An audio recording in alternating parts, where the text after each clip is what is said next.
tal amigos de Leyendo Cuentos Contando Historias?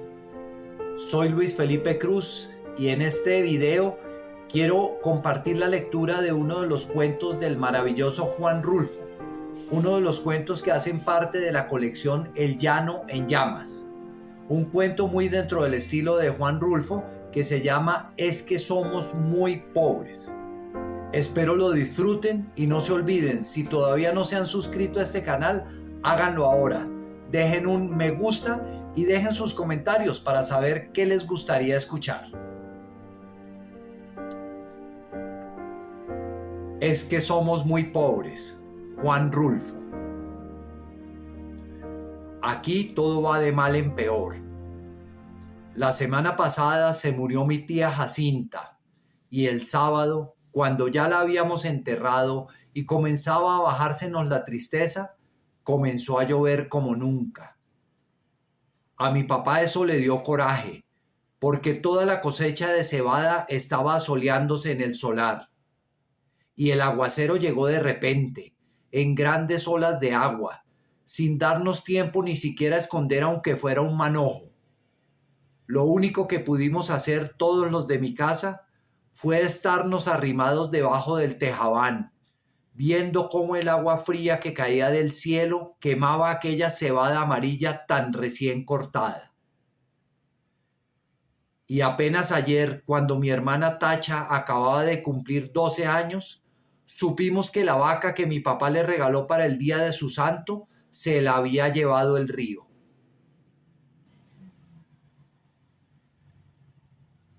El río comenzó a crecer hace 3 noches, a eso de la madrugada. Yo estaba muy dormido y sin embargo el estruendo que traía el río al arrastrarse me hizo despertar enseguida y pegar el brinco de la cama con mi cobija en la mano, como si hubiera creído que se estaba derrumbando el techo de mi casa. Pero después me volví a dormir, porque reconocí el sonido del río y porque ese sonido se fue haciendo igual hasta traerme otra vez el sueño. Cuando me levanté, la mañana estaba llena de nublazones y parecía que había seguido lloviendo sin parar.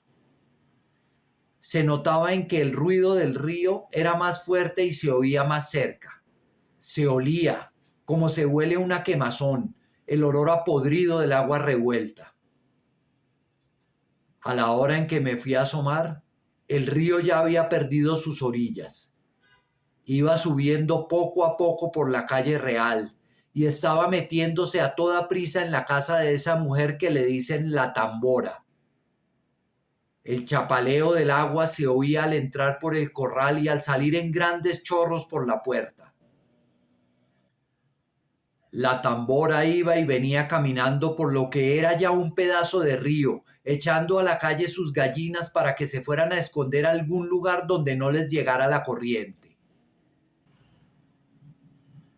Y por el otro lado, por donde está el recodo, el río se debía de haber llevado, quién sabe desde cuándo, el tamarindo que estaba en el solar de mi tía Jacinta, porque ahora ya no se ve ningún tamarindo. Era el único que había en el pueblo, y por eso nomás la gente se da cuenta de que la creciente esta que vemos es la más grande de todas las que ha bajado el río en muchos años.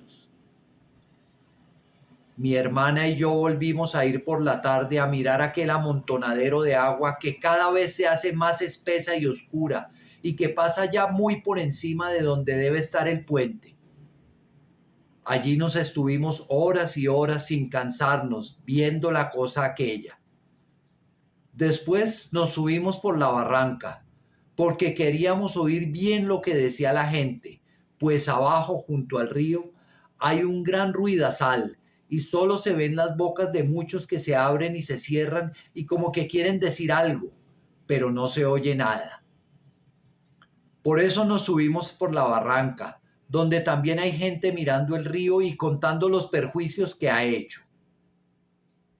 Allí fue donde supimos que el río se había llevado a la Serpentina, la vaca esa que era de mi hermana Tacha, porque mi papá se la regaló para el día de su cumpleaños y que tenía una oreja blanca y otra colorada y muy bonitos ojos. No acabo de saber por qué se le ocurriría a la Serpentina pasar el río este, cuando sabía que no era el mismo río que ella conocía de a diario. La serpentina nunca fue tan atarantada. Lo más seguro es que ha de haber venido dormida para dejarse matar así nomás por nomás. A mí muchas veces me tocó despertarla cuando le abría la puerta del corral, porque si no, de su cuenta, allí se hubiera estado el día entero con los ojos cerrados, bien quieta y suspirando, como se oye suspirar a las vacas cuando duermen. Y aquí ha de haber sucedido eso de que se durmió.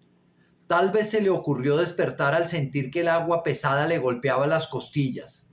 Tal vez entonces se asustó y trató de regresar, pero al volverse se encontró entreverada y acalambrada entre aquella agua negra y dura como tierra corrediza. Tal vez bramó pidiendo que le ayudaran.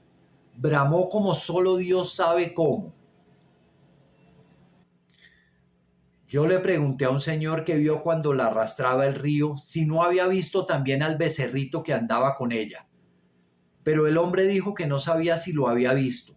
Solo dijo que la vaca manchada pasó patas arriba muy cerquita de donde él estaba y que allí dio una voltereta y luego no volvió a ver ni los cuernos ni las patas ni ninguna señal de la vaca. Por el río rodaban muchos troncos de árboles con todo y raíces, y él estaba muy ocupado en sacar leña, de modo que no podía fijarse si eran animales o troncos los que arrastraba. No más por eso no sabemos si el becerro está vivo o si se fue detrás de su madre río abajo. Si así fue, que Dios los ampare a los dos. La apuración que tienen en mi casa es lo que pueda suceder el día de mañana, ahora que mi hermana Tacha se quedó sin nada. Porque mi papá con muchos trabajos había conseguido a la serpentina desde que era una vaquilla para dársela a mi hermana, con el fin de que ella tuviera un capitalito y no se fuera a ir de piruja como lo hicieron mis otras dos hermanas, las más grandes. Según mi papá, ellas se habían echado a perder porque éramos muy pobres en mi casa y ellas eran muy retobadas. Desde chiquillas ya eran rezongonas. Y tan luego que crecieron, les dio por andar con hombres de lo peor, que les enseñaron cosas malas. Ellas aprendieron pronto y entendían muy bien los chiflidos cuando las llamaban a altas horas de la noche. Después salían hasta de día. Iban cada rato por agua al río y a veces cuando uno menos se lo esperaba, allí estaban en el corral, revolcándose en el suelo, todas encueradas y cada una con un hombre trepado encima. Entonces mi papá las corrió a las dos. Primero les aguantó todo lo que pudo, pero más tarde ya no pudo aguantarlas más y les dio carrera para la calle. Ellas se fueron para Ayutla o no sé para dónde, pero andan de pirujas. Por eso le entra la mortificación a mi papá, ahora por la Tacha, que no quiere vaya a resultar como sus otras dos hermanas, al sentir que se quedó muy pobre viendo la falta de su vaca, viendo que ya no va a tener con qué entretenerse mientras le da por crecer y pueda casarse con un hombre bueno, que la pueda querer para siempre.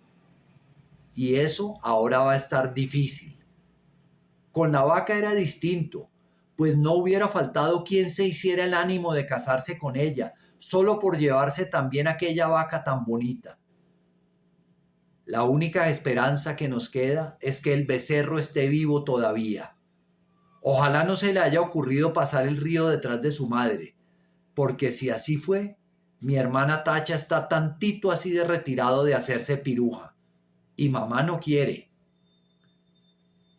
Mi mamá no sabe por qué Dios la ha castigado tanto al darle unas hijas de ese modo, cuando en su familia, desde su abuela para acá, nunca ha habido gente mala.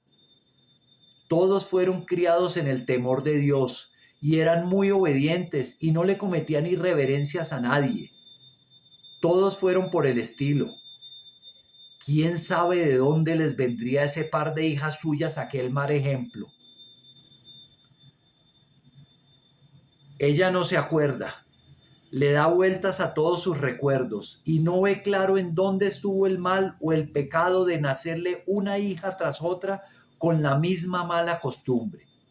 No se acuerda, y cada vez que piensa en ellas, llora y dice que Dios las ampare a las dos. Pero mi papá alega que aquello ya no tiene remedio. La peligrosa es la que queda aquí, la tacha, que va como palo de ocote, crece y crece, y que ya tiene unos comienzos de senos que prometen ser como los de sus hermanas, puntiagudos y altos y medio alborotados para llamar la atención. Sí, dice, le llenará los ojos a cualquiera donde quiera que la vean, y acabará mal, como que estoy viendo que acabará mal. Esa es la mortificación de mi papá. Y Tacha llora al sentir que su vaca no volverá porque se la ha matado el río. Está aquí a mi lado, con su vestido color de rosa, mirando el río desde la barranca y sin dejar de llorar. Por su cara corren chorretes de agua sucia, como si el río se hubiera metido dentro de ella.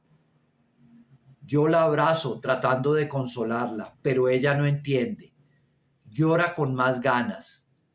De su boca sale un ruido semejante al que se arrastra por las orillas del río, que la hace temblar y sacudirse todita, y mientras la creciente sigue subiendo. El sabor a podrido que viene de allá salpica la cara mojada de Tacha y los dos pechitos de ella se mueven de arriba abajo sin parar, como si de repente comenzaran a hincharse para empezar a trabajar por su perdición. Es que somos muy pobres. Juan Rulfo. Bueno, amigos, un cuento corto, un cuento muy corto pero muy bien escrito. Espero les haya gustado, espero les siga gustando Juan Rulfo. No lo olviden, nuevamente les digo, si aún no están suscritos al canal, háganlo en este momento. Dejen sus comentarios si quieren escuchar algún autor en especial, con muchísimo gusto lo haremos. Hasta la próxima.